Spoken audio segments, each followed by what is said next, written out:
Hey everyone, it's me again, and today I'm gonna show you how to make oyster mushroom pickled papaya in a sesame seed bun. So it's like oyster mushroom burger, pero ang gagawin natin in oyster mushroom sandwich with pickled papaya.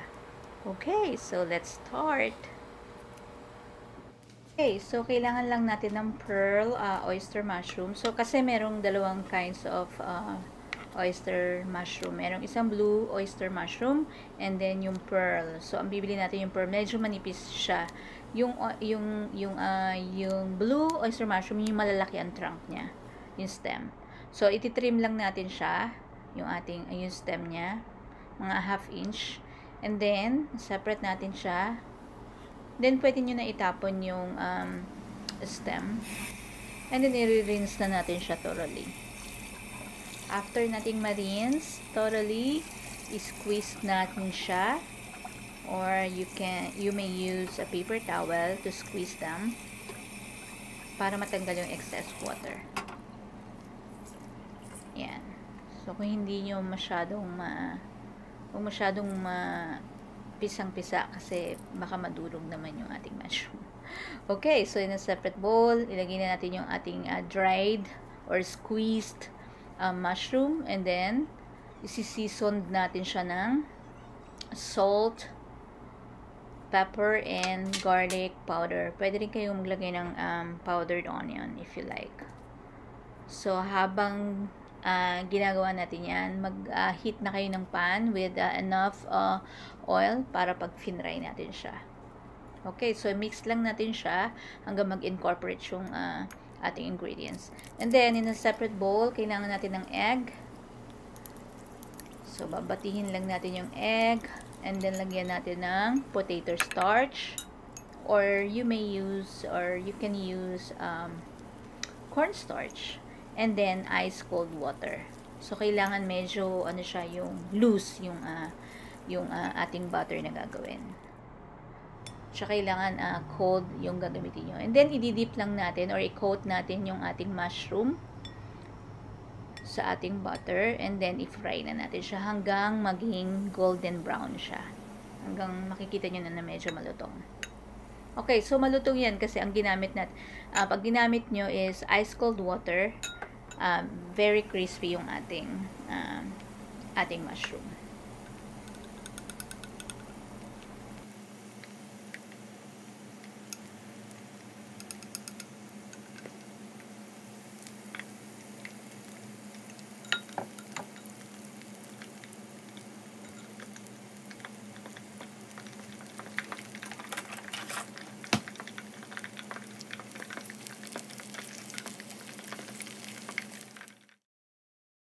Ayan, so luto ng ating oyster mushroom. Golden brown na siya. Pwede natin siyang tanggalin sa pan, sa oil.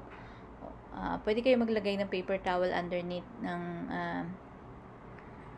plate or ng bowl nyo para matanggal yung excess oil niya.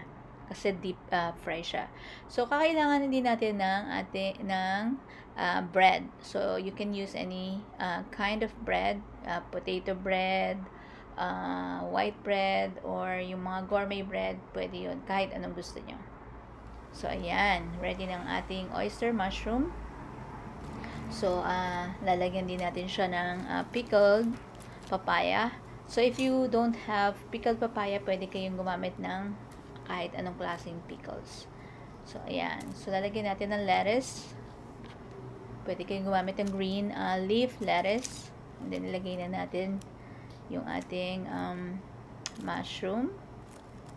Siyempre, piliin nyo na yung malaki.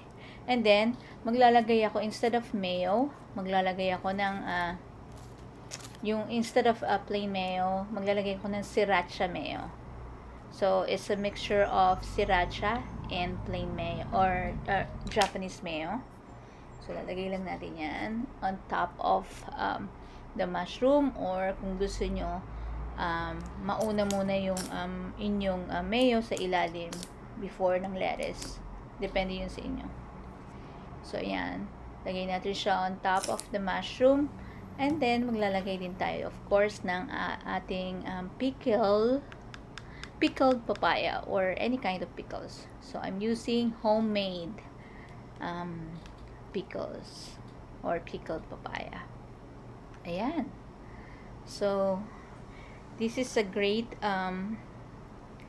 way to eat right. Kung ayaw nyo mag-burger, ayaw nyo mag-meat, so mag-mushroom na lang kayo, mushroom burger. Okay, ayan. I hope you like the recipe for today, and thanks for watching.